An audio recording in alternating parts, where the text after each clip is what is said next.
ओम। महाभारत का हम स्वाध्याय कर रहे हैं। आज हम उद्योग पर्व के 14वें अध्याय का स्वाध्याय करेंगे।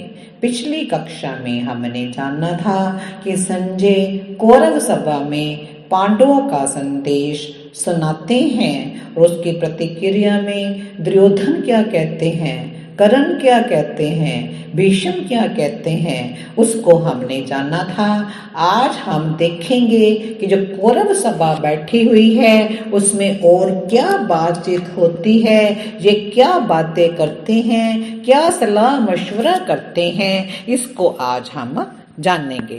धृतराष्ट्र पूछते हैं कि संजय बताओ, पांडव लोग धृष्टद्युम्न की सेना तथा अन्यान्य सोमक वंशियों की विशाल वाहिनी के अतिरिक्त और किस किस की सहायता पाकर हम लोगों के साथ युद्ध करने के लिए उद्यत हुए हैं।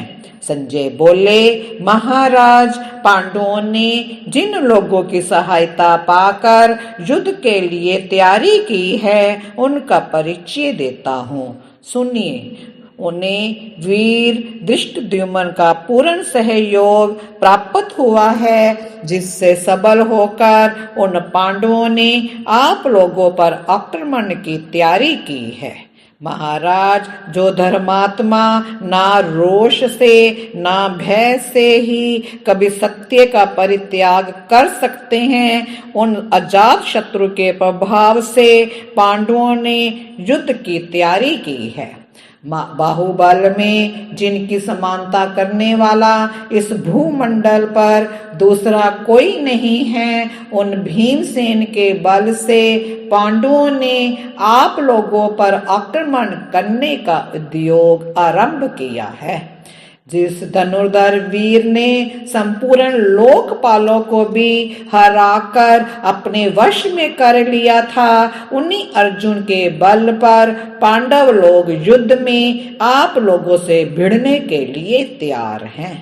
कुरुनंदन, जिन्होंने शस्त्रों मलेच्छों से भरी हुई पश्चिम दिशा को जीतकर अपने अधीन कर लिया था, वे विचित्र रीति से युद्ध करने में कुशल योद्धा नकुल उधर से युद्ध करने के लिए तैयार खड़े हैं। जिन्होंने युद्ध में काशी, अंग, मगध तथा कलिंग देश के राजाओं को पराजित किया है, उन वीर सहदेव के बल से पांडव आप लोगों को भिड़ने के लिए तैयार हुए हैं। युद्ध में उन्मत्त होकर लड़ने वाले अस्तरवेता कलिंग देशीय क्षत्रिय को पराजित करने वाले द्रुपद कुमार शिखंडी के बल पर पांडवों ने आप लोगों के साथ युद्ध की तैयारी की है। जिनकी भुजाएं विशाल हैं, जो अति शीघ्रता से अस्त्र संचालन करते हैं, जो धीर और सत्य पराक्रमी हैं, उन वृष्णि वीर सात्यकी के साथ आप लोगों का युद्ध होने वाला है। द्रौपदी के महामना पुत्र देखने में बालक होने पर भी समर भूमि में दुर्जय है। उन्हें छेड़ना विषधर सर्पों को छू लेने के समान है। उनके बल पर पांडव आप लोगों से लोहा लेने की तैयारी कर रहे हैं। जो पराक्रम में श्री कृष्ण के समान तथा इंद्रिय संयम में युधिष्ठिर के तुल्य हैं, उन अभिमन्यु को साथ लेकर पांडवों ने आप लोगों के साथ युद्ध की तैयारी की है। जैसे इंद्र देवताओं के आश्रयदाता हैं, उसी प्रकार जो पांडवों को शरण देने वाले हैं, उन श्री कृष्ण के साथ पांडवों ने आप लोगों पर आक्रमण की तैयारी की है। ये तथा और भी बहुत से पूर्व तथा उत्तर दिशाओं में रहने वाले नरेश सैकड़ों की संख्या में आकर वहां डटे हुए हैं, जिनका आश्रय लेकर युधिष्ठिर युद्ध के लिए तैयार है। धृतराष्ट्र बोले, संजय, तुमने जिन लोगों के नाम गिनाए हैं वे सभी अति उत्साही वीर हैं। इनमें से भी जितने लोग वहां एकत्रित हैं वे सब एक और अकेला भीमसेन एक और। तात मुझे क्रोध में भरे हुए अमर्षशील भीमसेन से बहुत डर लगता है। ठीक वैसे ही जैसे महान मृग को किसी व्याघ्र से सदा भय बना रहता है, तात सिंह से डरे हुए पशु की भांति मैं भीमसेन से भयभीत हो रात भर गरम गरम लंबी सांसें खींचता हुआ जागता रहता हूँ। विशाल बाहु भीम इंद्र के समान तेजस्वी है। मैं अपनी सेना में किसी भी ऐसे वीर को नहीं देखता जो भीम का सामना कर सके, युद्ध में उसके वेग को सह सके। कुंती नंदन पांडुपुत्र भीम असहनशील तथा वैर को स्मरण रखने वाला है।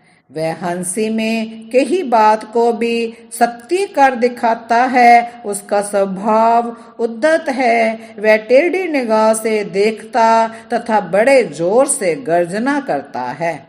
वह महान वेगशाली, अत्यधिक उत्साही, विशाल बाहु तथा महाबली है। वह युद्ध करके मेरे मंद बुद्धि पुत्रों को अवश्य मार डालेगा। वह अस्त्र विद्या में द्रोणाचार्य और अर्जुन के समान है, वेग में वायु के समान है तथा क्रोध में महेश्वर के तुल्य है। ऐसे भीम को युद्ध में कौन मार सकता है? वह क्रूर तथा क्रोधी है। वह टूट भले ही जाए परंतु झुक नहीं सकेगा। वह सदा टेढ़ी निगाह से ही देखता है। उसकी भौहें क्रोध के कारण परस्पर गुंथी रहती है। ऐसा भीमसेन कैसे शांत हो सकेगा? यदि वह गदा, धनुष, रथ और कवच को भी छोड़कर केवल दोनों भुजाओं से ही युद्ध करे तो भी उसके समक्ष कौन मनुष्य ठहर सकता है? संजय, मैं क्या करूं, कैसे करूं और कहां चला जाऊं? ये मूर्ख कौरव काल के वशीभूत होकर नष्ट होना चाहते हैं। तात, मेरे 100 पुत्र यदि युद्ध में मारे गए तब विवश होकर मुझे इनकी विधवा स्त्रियों का विलाप सुनना पड़ेगा। हाय, मेरी मृत्यु किस प्रकार हो सकती है? संजय, जिनके मुख से कभी कोई झूठी बात नहीं निकलती, हमने नहीं सुनी तथा जिनके पक्ष में धनंजय जैसा योद्धा है, उन धर्मराज युधिष्ठिर को भूमंडल की तो बात ही क्या, तीनों लोकों का भी राज्य प्राप्त हो सकता है। मैं निरंतर सोचने विचारने पर भी युद्ध में गंडीवधारी अर्जुन का सामना करने वाले किसी ऐसे वीर को नहीं देखता जो रथ पर आरूढ़ हो उनके सम्मुख जा सके, जो हृदय को विदीर्ण कर देने वाले करनी और नालीक आदि वानों की निरंतर झड़ी लगाते हैं। उन गंडीवधारी अर्जुन का युद्ध में सम्मुख्य करने वाला कोई भी योद्धा नहीं है। दूसरे योद्धा भी अस्त्र चलाना जानते हैं परंतु वे कभी हारते हैं और कभी जीतते हैं। केवल अर्जुन ही ऐसे हैं जिनकी निरंतर विजय ही सुनी जाती है। 33 वर्ष पूर्व अर्जुन ने अग्नि को खांडव वन में बुलाकर तृप्त किया था और सभी देवताओं को भी जीत लिया था। उनकी कभी पराजय हुई हो ऐसा हमने आज तक नहीं सुना है। तात, श्री कृष्ण जिनका स्वभाव और आचार व विहार भी अर्जुन के समान हैं, वे युद्ध में अर्जुन का रथ हाँकते हैं, अतः इंद्र की विजय की भांति उनकी भी विजय निश्चित है। श्री कृष्ण और अर्जुन एक रथ पर आरूढ़ है तथा गंडीव धनुष की पत्यंचा चढ़ी हुई है। इस प्रकार ये तीनों तेज एक ही साथ एकत्रित हो गए हैं, ये हमारे सुनने में आया है। हम लोगों के पास ना तो वैसा धनुष है, ना अर्जुन जैसा पराक्रमी योद्धा है, ना श्री कृष्ण के समान सारथी ही है, परंतु दुर्योधन के वशीभूत हुए मेरे मूर्ख पुत्र इस बात को समझ नहीं पाते हैं। तात संजय अपने तेज से दीप्त इंद्र का वज्र किसी के मस्तक पर पड़कर संभव है उसके जीवन को बचा दे, परंतु किरीटधारी अर्जुन के चलाए हुए बाण जिसे लग जाएंगे उसे जीवित नहीं छोड़ेंगे।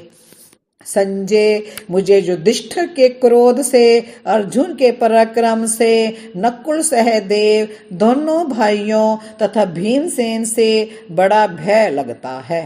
तात, इन नर श्रेष्ठ वीरों द्वारा मेरी सेना के भीतर जब अलौकिक अस्त्रों का जाल सा बिछा दिया जाएगा तब मेरे सैनिक उसे पार नहीं कर सकेंगे। इसलिए मैं बिलख रहा हूँ। पांडु नंदन युधिष्ठिर दर्शनीय, मनस्वी, लक्ष्मीवान, ब्रह्म ऋषियों के समान तेजस्वी, मेधावी, सुनिश्चित, दूरदर्शनी बुद्धि से युक्त, धर्मात्मा, अनेक शास्त्रों के ज्ञाता, मन को वश में रखने वाले, वृद्ध सेवी और जितेंद्रिय है। कौन मूर्ख मनुष्य पतंग की भांति उस पर दीप्त अग्नि में गिरेगा। कौरवों, मैं पांडवों के साथ युद्ध ना होना ही अच्छा समझता हूँ। तुम लोग इसे भली प्रकार समझ लो कि युद्ध हुआ तो समस्त कुरुकुल का विनाश अवश्यम भावी है। मेरी बुद्धि का यही सर्वोत्तम निश्चय है, इसी से मेरे मन को शांति मिलती है। यदि तुम्हें भी युद्ध ना होना ही अभीष्ट हो तो हम शांति के लिए प्रयत्न करें। संजय ने कहा, महाराज, आप जैसा कह रहे हैं वही उचित है। हे भारत, युद्ध में तो गंधीव धनुष के द्वारा क्षत्रिय समुदाय का विनाश ही दिखाई देता है, परंतु सदा से बुद्धिमान माने जाने वाले आपके संबंध में मैं ये नहीं समझ पा रहा हूँ कि सव्य चाची अर्जुन के बल पराक्रम को भली भांति जानते हुए भी आप अपने पुत्रों के अधीन क्यों हो रहे हो। भरत कुल श्रेष्ठ महाराज, आप स्वभाव से ही पांडवों के प्रति अपराध करने वाले हैं, अतः इस समय आपने जो विचार व्यक्त किया है वह सदा स्थिर रहने वाला नहीं है। आपने आरंभ से ही कुंती पुत्रों के साथ कपटपूर्ण व्यवहार किया है, जो पिता के पद पर प्रतिष्ठित हैं, श्रेष्ठ सुहृद हैं तथा मन में भली भांति सावधानी रखने वाला है, उससे अपने आश्रितों का हित साधन ही करना चाहिए। द्रोह करने वाला पुरुष पिता अथवा गुरु नहीं कहला सकता।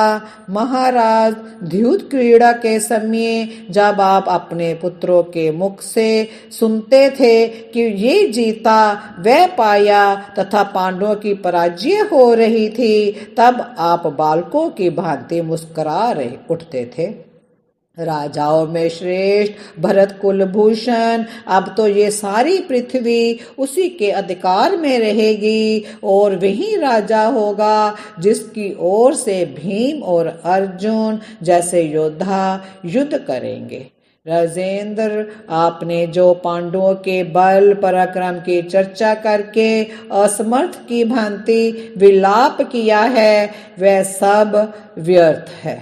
इस तरह आज हमने इस अध्याय में जाना कि धृतराष्ट्र क्या कह रहे हैं कि पांडव कितने वीर धनुधर हैं, उनका सामना कोई नहीं कर सकता, लेकिन मेरे जो पुत्र हैं वो समझते नहीं हैं। तो संजय भी कहते हैं कि आप भी जो पिता के पद पर प्रतिष्ठित हैं, आप भी उनका हित नहीं करते।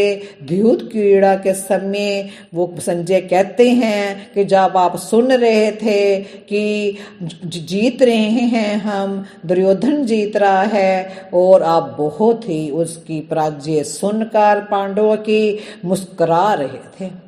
तो इस तरह ये बातें चल रही हैं और क्या होता है अगली कक्षा में हम जानेंगे। आज इतना ही। वीडियो को लाइक करें, शेयर करें, सब्सक्राइब भी करें और ओम शांति शांति शांति।